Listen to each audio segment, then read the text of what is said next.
ফরাতুহু। আব্বাজান আমার শোনা চান, আমি তোমাদেরকে সালাম দিয়েছি বাবা। সালাম দেওয়াটা হলো সুন্নত। যেরকম সালাম দেওয়া কি, আর একটু জোরে বলি, আরো জোরে বলি, সালাম দেওয়া হলো সুন্নত, সালামের জবাবটা দেওয়া হলো ওয়াজিব। আব্বা কেন বললাম, আমরা এমন যুগে এমন জামানায় আসছি, ও সোনার এই বর্তমান যুগে জামানায় বাজারে গেলে চেনা যায় না এটা মুসলমানের ছেলে না হিন্দু বাবার ছেলে। বর্তমান বাজারে গেলে চেনা যায় না এটা মুসলমানের মেয়ে না হিন্দু বাবার মেয়ে। ঠিক না ঠিক? আপনারা শিলিগুড়িতে যাবেন, কুচবিহারে যাবেন, মিনিস্টানে লেখা আছে শৌচাগার। শিলিগুড়িতে সরকারি টাইমিনাসে লেখা আছে শৌচাগার, পেশাব পায়খানা। আপনারা ইসলামপুরে যাবেন, ওখানেও পাবেন, রায়গঞ্জ পাবেন, কিন্তু পেশাবখানা গুলা কতগুলা ওই দাঁড়ানো অবস্থায় পেশাব করা জায়গা বানাইছে, আর কতগুলা সাইড বসা অবস্থা বানাই দিয়েছে। আবারে শোনা মুসলমানের ছেলেরা বুঝলো না কেন বসা খারাপ হওয়া জায়গা হলো। ওই বিদির নাচরা মতন করে মুসলমানের ছেলে এখনো তারে পেশাব করে। ঠিক না ঠিক? আমি শিলিগুড়িতে যাচ্ছি, পেশাব করতে হবে, 5 টাকা নেয়। শাক দিয়ে বললে বসে থাকা করা যায়, সুন্দর পানির বোতলও রাখিয়ে দিয়েছি। আমি তো চিনি পাইলাম বেসরা যে একে দাঁড়িয়ে স্প্রে শুরু করে দিছে, স্প্রে করতেছে, দেখতেছে আর সেকেন্ডে টানবে নাকছে না, নাকে মুখে ধপধপে বিড়ে। এরা দেখে হুজুর লাখ করবিও পায় না, স্প্রে তো বন্ধ করে পায় না। এখন ঠিক না ঠিক? আব্বা তোমার শরীরটা একদম একদম বাবা রজনীগন্ধার ফ্যান বানিয়ে ফেলালো। গোটায় কাপড় পাক নয়, যে স্টাডি করছিস সবগুলো রজনীগন্ধার ফ্যান হয়ে গেছে। যেরকম ঠিক না বেটি? আবারে কেন বাবা এই ছেলেটা এখনো পাক না পাক বোঝে না? কারণ ছেলেটা ভিতরে ইলমির অভাব। ওই ছেলেটা যদি ছোটবেলায় শুবে মুক্ত গেত, কলেজ পড়তো, ইউনিভার্সিটি দিয়ে গেত, হাই স্কুলে গেত, ওই ছেলেটা কোনোদিন ওই দাঁড়িয়ে পেশাব করতো না। ঠিক না ঠিক? আব্বা কেন বাবা তুই বুঝিস না রে? এ সোনা তুই কেন বুঝিস না? আজরাইল কখন আসবে? তোর কাছে আগে আসবে না তোর আব্বার কাছে আগে আসবে? আজরাইল কখন আসি তোর জানটা নিয়ে যাবি রে সোনা। ওই নাপাক অবস্থায় তুমি চলিয়া যাবা। ওরে সোনা আজরাইল কখন আসি তোর বালা জনে পুলিশ পাইরে, কখন তোর মাথা দিয়ে টিরাক্কা যাবে নিজে বলতে পারবি না। ঠিক না ঠিক? তোমারি দুনিয়ায় দুশ্মনী নীলাম, সে দেখো রহমান কাফের হাততে নিধন ঘটাছে কি করে মুসলমান। তোমাকে ভুলিলাম নবী কো সারিলাম, নবী কো ভুলিলাম তোমাকে সারিলাম, তাই তো এত অপমান। কাফের গাততে নিধন হইতাছে কি করে মুসলমান। মসজিদ ভুলিলাম মাদ্রাসাও সারি গেলাম, মাদ্রাসাও ভুলিলাম মসজিদ সারি গেলাম, তাই তো এত অপমান। কাফের গাততে নিধন হইতাছে কি করে মুসলমান। কোরআন বলিলাম হাদিস সারিহিলাম, হাদিস বলিলাম কোরআন সারিহিলাম, তাই তো এত অপমান। যখন ঠিক না বেঠি মুসলমানের বাড়ি নেফেই কভার পাবেন, তুসুমের কভার পাবেন, বালুসের কভার পাবেন, টিভির কভার পাবেন, লিভিংয়ের কভার পাবেন, মোবাইলের কভার, সব জিনিসের কভার পাবেন, মোবাইলের কভার পাবেন। মুসলমানের বাড়িতে কোরআনের কভার পাওয়া যায় না। পাওয়া যায় কোন দিন কাই মরছে তারা হ্যাঁ কাপড় এড়াইছে, ওখানে দিয়ে বাঁধি টানি থুইছে। মুখ্যমন্ত্রী বাবা এখন সাদা কাপড় কিনে আনছিস কেন হুজুর? দাদা মরছে না, বেশি হয়েছে, টানি ছিঁড়ি এখানে বানিয়েছে।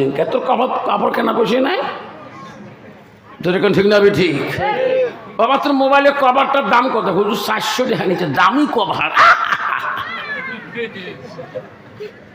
মোবাইলের কভার 400 টাকা দিয়ে বানিয়ে আনছে, লাগে আনছে। আর দাদু মারা গেছে, তারে একটা কাপড় টানি ছিঁড়ি নিয়ে ওই কোরআন শরীফ বানিয়েছে। শোনা রে, এই শোনা, কবর এমন জিনিস। মা বোনের আম্মা চলে যাও। মুসলমান যদি আজকে মুসলমানিত্ব হারাইতো না, আল্লাহ নবী বললেন ওই মানুষ ততক্ষণ পর্যন্ত মুমিন হইতে পারে না। আমার সোনার নবী বললেন লা ইউমিনু আহাদুকুম হাত্তা কুনা হাব্বা ইলাইহি মিন ওয়ালিদিহি ওয়া আওলাদিহি ওয়ান নাসি আজমাইন। আমার নবী বললেন ওই মানুষ ততক্ষণ পর্যন্ত পূর্ণাঙ্গ মুমিন হইতে পারে না, অতক্ষণ পর্যন্ত মুসলমান হইতে পারে না, এতক্ষণ পর্যন্ত নিজের ছেলে সন্তান পিতা মাতা অন্য মানুষের থেকে ভালো থাকিয়া আমার নবীর ভালোবাসা উম্মতের ভিতরে থাকবে না। বাবা, আমাদের নবীর ভালোবাসা আমার কাছে আছে কিনা? আছে কিনা? আমরা মহরণ একদম পর্যন্ত নবীর ভালোবাসা অন্তরে রাখবো কিনা? কে কে রাখবে? হাত তুলি দেখায়। বন্ধুগণ, আমার শোনার চালা বিশ্ব নবী রাসূলুল্লাহ সাল্লাল্লাহু আলাইহি সাল্লাম আবারে ও শোনারা মনে রাখেন, গভীর রজনীতে তাফসীর আছে নবীজির বাড়ি মুখে একদল বিদিন কাফেররা নবীজির কাছে ইসলাম ধর্ম গ্রহণ করার জন্য, সত্য ধর্ম গ্রহণ করার জন্য গভীর রজনীতে নবীজির বাড়ি মুখে যাও রওনা হয়ে গেছে। গেতে গেতে বিদিনরা আবু জাহলের নজরে ধরা পড়ে গেল। আবু জাহল বলছে তোরা বাড়ি কোথায়? কোথায় জানে তোরা? এতে ওই লোকরা বলল, বিদিনরা বলল, আবু জাহল রে, আমরা সত্য বাণী গ্রহণ করব, আব্দুল্লাহর বেটা মুহাম্মদের কাছে কলেমা পড়ে মুসলমান হয়ে যাও। সুবহানাল্লাহ। আবু জাহল বলছে না না না, তোরা কি জানো না মুহাম্মদ আমার সাথে সম্পর্কিত? তোরা কি জানো না মুহাম্মাদের কাছে যাবেন না? কেন যাব না? উনি তো সত্য ধর্ম প্রচার করে। আল্লাহ তো বলে দিয়েছে আমি আল্লাহ, আমার পছন্দনীয় ধর্ম হলো ইসলাম। যেরকম সুবহানাল্লাহ। বাবা, ইসলাম মানে কি? শান্তি। যেরকম ইসলাম মানে কি? সারা ধরে কন তো বাবা, বর্তমান সমাজে শান্তি আছে? বাব্বাটা শান্তি আছে, ভাইয়া ভাইয়ের শান্তি আছে, ভাগ্নে ভাতিজের শান্তি আছে, সমাজে সমাজে শান্তি আছে, স্বামী স্ত্রীর শান্তি আছে। শান্তি! মক্কা হুজুর শান্তির বয়ান করেন, কিন্তু বউয়ের সাথে মিল কেমন? 4 মাস থেকে অভাবই নেই। কে বাবারে ওয়াজ করি বাড়ি যাচ্ছ, সকালে স্কুল যাওয়া জানেন না, খালি গাড়িখান 4 চাকা দিয়ে বাইককে নিয়ে বেলাও কাপ ধাপ করে বকছি। আর 26 কিলোমিটার রাস্তা, খালি গাড়ি গেছি বাইকে নিয়ে বিড়ি দাম একটা মহিলা গ্রুপ এত বিশ্বাস যাই করে রে, একে সামনে যা মালুম ডিস বেড়ে ঘাসাও করিয়ে এরা দেখুন তো আমার এই গ্রামের ভাবি কাইয়া হয়, নানি কাইয়া হয়, চাষি, এরা সামনে এখন ভাবি করে যান এর সকালে। ইস, এত সাধন সাজছেন তোমরা ভিডিও মানুষ, তাহলে মানুষ তোমার সেই খারাপ জানেন। আমরা ভিডিও দেখি আমার শখ নাই। কয় কি রে কে দাদা মারা যাবে 12 বছর হয়ে আঙ্গুলি তো কোনোদিন সাজিস নাই, তোমার জান করে তা কখন আলেম মানুষ সেই খারাপ, আমার ভিডিও দেখে আমার আশা নাই, আমি ওটা কম নাই তো ভাই যারা বাঁচিয়ে ছিল অ্যাঙ্কুরি কোনোদিন সাজিস না। ইস কি সাজন রে বাপ, লিপস্টিক ফিবিস্টি আরো কত তিষ্টি, ওট পালি ঠোঁট পালি আরো কত পালিশ, হাটে তো আমেরিকার হাট নি, কাছে তো অস্ট্রেলিয়ার কাজ। তুই মলনা হ মলবি হ, রাস্তা দিয়ে দিল পথ ছাড়ি দেয় না, জোরে কোন ঠিক না ঠিক। তোমার মধ্যে রুচি নাই রে বা, সেগুলো আমার হাতি আছে। ভাবি ধ্যান করে কম তো জানেন না, আমার একটা বন্ধন গ্রুপ আছে। কি গ্রুপ? হ্যাঁ করি জানো তোমার স্বামী নাই? কয় স্যার করছি স্যার, স্বামী আহা খাইবে। স্যার কথা না আইলে হয়ে যাব, স্যার কইছে না আইলে হয়ে যাবো, তুই সই করিলে হবো। দেখো স্যারের কাছে যাবে, স্যার জানে তার পোশাক দেখি তখন বন্ধ করে সিগনেচার করি ফেলায়, জোরে করে নাউজুবিল্লাহ। আল্লাহ তোমার তি নাই রে বাপ।